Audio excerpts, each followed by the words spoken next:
pangalawa is yung you will never be Celine na moment.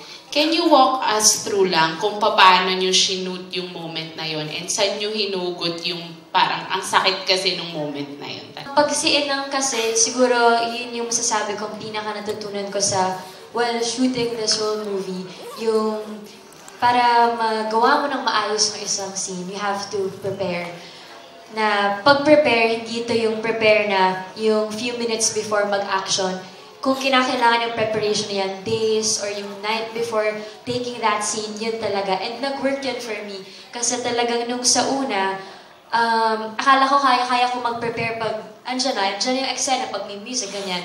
Pero natutunan ko sa kanya, yung ginagawa namin ni DJ, kunwari may isang heavy scene like the one you mentioned po, ano yun, whole day kaming parang dinadepress namin din sarili namin. Nakikinig sa malungkot na music, hindi mo na nakikipag-usap sa mga tao. Parang, pag nandun ka na, yung emosyon na kailangan talaga, mas madali niyo pong mabigay. And yun, nag-work talaga siya with the help of yung mga inner monologue, yung kay Inang.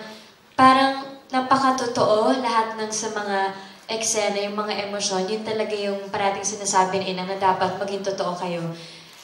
And yun, masaya kami. Alam mo yung after namin i-take yung isang scene, yung kami na Inang, yay, papalakpak kami, tapos mag-hug kami ng Ate Cormy kasi lahat kami masaya sa nangyari sa eksena. Yun po.